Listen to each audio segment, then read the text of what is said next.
Hello, Craig. How you doing? Oh, I'm doing good, Stauf. Thank you. Good day today for you? Yeah, it was beautiful today. Edmonton was showing all the out-of-town guests all her glory today. Weather was beautiful. River Valley was beautiful, and had a great day. Awesome stuff. All right, well, let's get to it. The Edmonton Oilers are up 2-1 over the Dallas Stars. Kind of squandered a pretty good performance through 40 minutes. I believe Troy Stecher, in an animated conversation that he had with us in Game 2, said that we quote-unquote, and he used a different word than this, but crap the bed in game number 1 of the series to allow Dallas to score 3 straight power play goals. The Stars have had real good special teams. The Oilers with a strong 3-0 shutout performance in game 2. Yesterday, Stuart Skinner, fantastic 33 saves. Edmonton wins 6-1. Your assessment with where Edmonton's at right now in this best-of-7 series? Well, the game 1 bounce has certainly favored Dallas. We talked a little bit about that, or I certainly did after the second period. They were finding little holes that, there wasn't a lot of tactical deficiencies in the Oilers penalty killing, but, if you hit the spots, you can get a goal, and they did. They got a lot of breaks, and all those breaks turned the other way last night. We had, a lot of fortuitous situations, the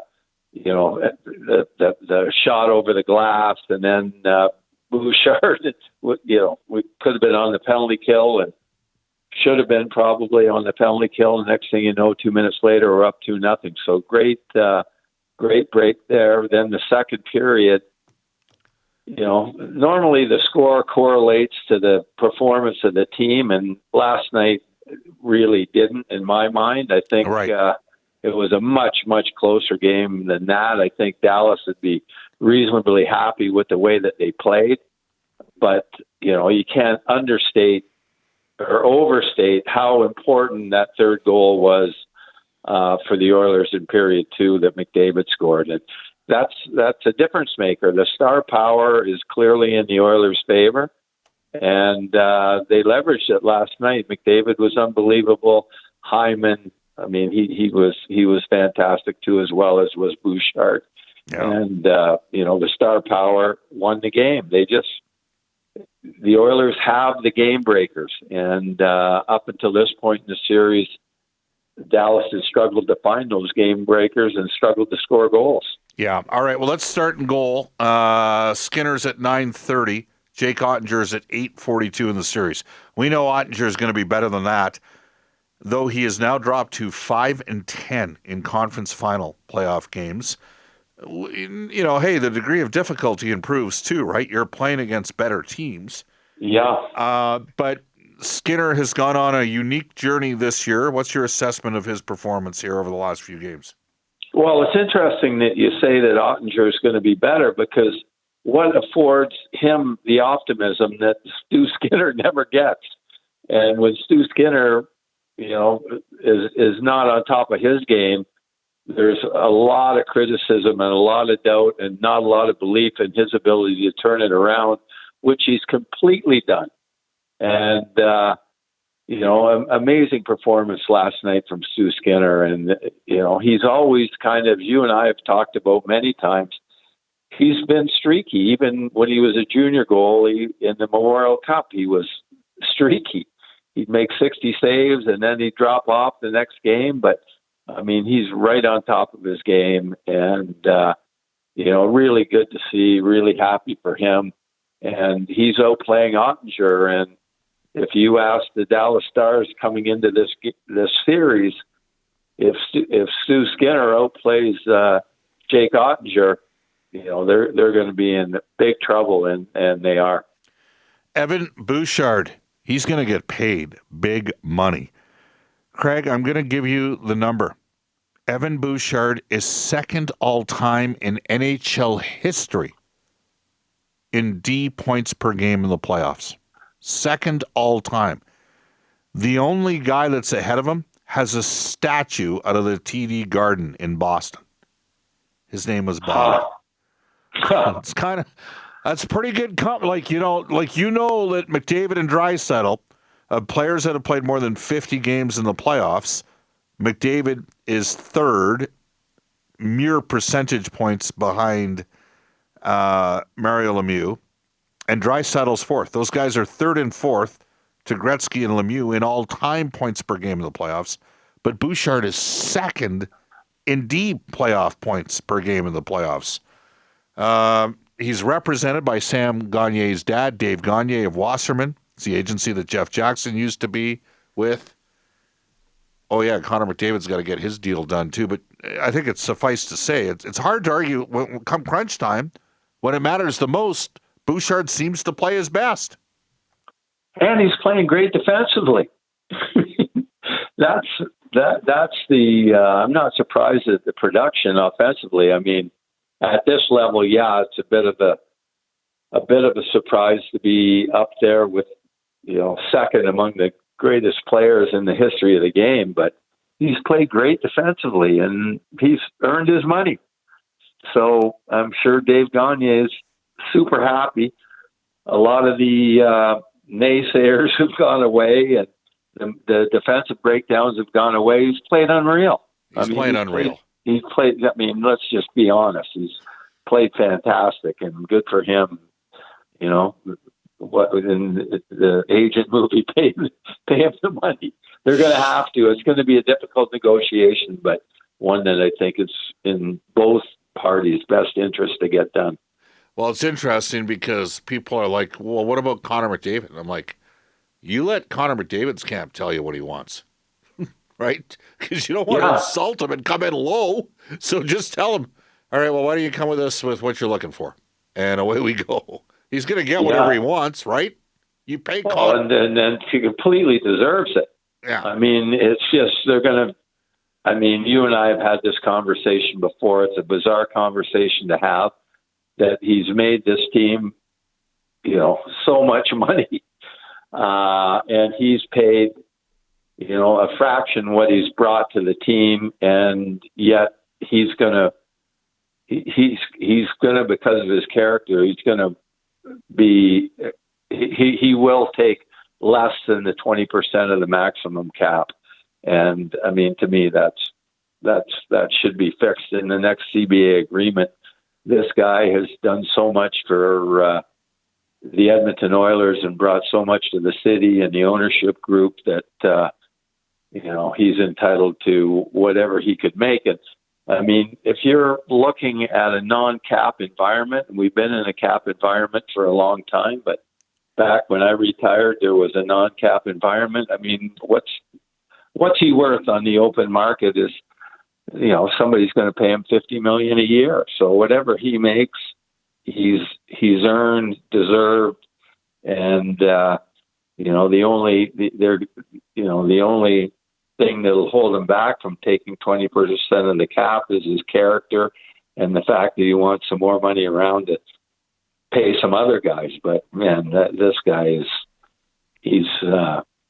what he's done and the money that he's made and the enjoyment that he's given all of us, he's worth a big money. I want to read you this quote. It's MacTavish Mondays brought to you by Contract Equipment Limited, Canada's premium heavy equipment dealer with rental and sales. And we always credit the source on the show. Sportsnet's Mark Spector did an extended interview with Troy Stecher. And Stecher had this to say about Mattias Ekholm.